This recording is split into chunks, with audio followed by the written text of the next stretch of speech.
বিএনপির কণ্ঠে আওয়ামী লীগের সুর শুনতে পাচ্ছি, বিএনপির কণ্ঠে ফ্যাসিবাদের সুর শোনা যায়। অনেকে প্রশ্ন করছেন যে আপনারা জুলাই সনদ সংস্কারগুলো মেনে নিয়ে সই করেছেন, একটা দল বাদে আর সব সই করেছে, তো আবার আপনারা আন্দোলন করছেন কেন?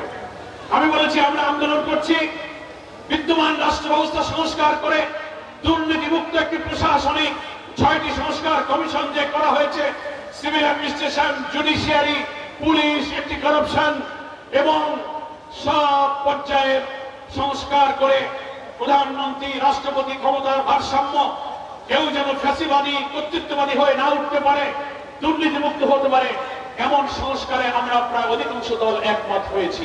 তাই আমরা সেই সংস্কারে স্বাক্ষর করেছি। এখন প্রশ্ন বাকি হলো এই জুলাই সনদটা বাস্তবায়ন করতে হবে কিভাবে।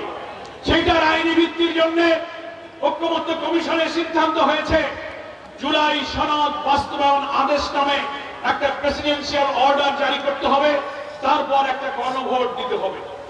সেই গণভোটে এই সংস্কার করে নতুন রাষ্ট্র গড়ার জন্য আমরা যে সাংবিধানিক রাজনৈতিক সংস্কার করেছি তার পক্ষে জনগণ হ্যাঁ এবং না ভোট দেবে। তারপরে জাতীয় নির্বাচন হবে ইনশাআল্লাহ ফেব্রুয়ারিতে। একটি দল বাধা দিচ্ছে, তারা বলছে না একই দিনে গণভোট। আগে গণভোট তারা চায়নি, সংস্কারের অনেক জায়গায় তারা বাধা দিয়েছে। আমরা বলেছি একজন প্রধানমন্ত্রী 10 বছরের বেশি ক্ষমতায় থাকতে পারবে না, তারা রাজি হয়নি। আমরা বলেছি একজন প্রধানমন্ত্রী দলের নেতা হবে, আবার দেশের প্রধানমন্ত্রী তা হবে না, পাল্টাতে হবে। আমরা এইসব সংস্কার প্রস্তাব দিয়ে আরো সাংবিধানিক পদ, রাষ্ট্রপতি প্রধানমন্ত্রীর ভারসাম্য, প্রধান বিচারপতি, আপিলেট ডিভিশনের বিচারপতি, সাংবিধানিক পদ নিয়োগের ক্ষেত্রে সেপারেট অ্যাপয়েন্টিং অথরিটি, অনেক সংস্কার আমরা করেছি। ইনশাআল্লাহ জুলাই সনদ ঘোষণার আদেশ জারি হলে গণভোটে হ্যাঁ বিজয়ী হবে, তারপর ফেব্রুয়ারিতে জাতীয় নির্বাচনে ভোট হলে একটি চমৎকার বাংলাদেশ ইনশাআল্লাহ গঠিত হবে। এখন কিছু কিছু দল দেখছে সংস্কার যদি হয়ে যায় তাহলে সেই বাংলাদেশে আমরা তো আর লুটপাট দুর্নীতি চুরি করতে পারবো না, সংস্কার ঠেকাও, জামাত ইসলামীকে ঠেকাও। এখন কিছু লোক জামাত ইসলামের মিটিং সিটিংয়ে বাধা দেয়, মিথ্যাচার করে, অপপ্রচার করে, সোশ্যাল মিডিয়া গণমাধ্যমে মিথ্যা কথা, বিকৃত বক্তব্য দিয়ে সোশ্যাল মিডিয়া মিথ্যাচারে ভরে যাচ্ছে। কি বলে? আমাদের পোস্টার লাগাইলে ছেড়ে, আমাদের প্যানা লাগাইলে তার উপরে লাগায়, মানে উস্কানি দেয় যে তারা একটু খেপায়, আমরা একটু খেপি, একটু মারামারি বাঁধো।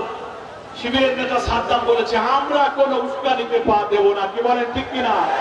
ওরা চায় আমাদেরকে ক্ষিপ্ত করে আবার ওরা আমাদেরকে বিপদে ফেলে বলতে চায় এরা হলো সন্ত্রাসী। না, 4 গুণ শক্তিশালী এনজাইম ও অধিক ফেনা সমৃদ্ধ অরিক্স সিলভার ওয়াশ মাত্র 70 টাকায়। একজন বিএনপি নেতা, তার বাড়ি নোয়াখালী, বলতে আমার দুঃখ নেই, তিনি বলেছেন বিএনপি যদি ক্ষমতায় আসে তো আওয়ামী লীগের মতো জামাতকে নিষিদ্ধ করতে হবে। আপনি চিন্তা করেন, তাহলে একটা দলকে আওয়ামী লীগের মতো নিষিদ্ধ আছে, বিএনপি ক্ষমতায় গিয়ে জামাত নিষিদ্ধ করবে। বিএনপির কোন কেন্দ্রীয় নেতা যদি এই কথা বলে তাহলে তো বিএনপির কণ্ঠে আওয়ামী লীগের সুর শুনতে পাচ্ছি, বিএনপির কণ্ঠে ফ্যাসিবাদের সুর শোনা যায়। তাই আমার তারা কলোরাবাসীকে শান্ত থাকতে হবে।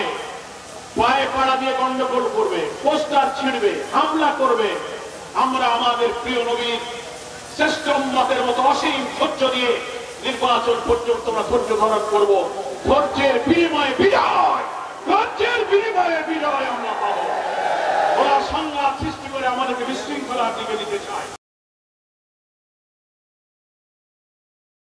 4 গুণ শক্তিশালী এনজাইম ও অধিক ফেনা সমৃদ্ধ অরিক্স সিলভার ওয়াশ মাত্র 70 টাকায়।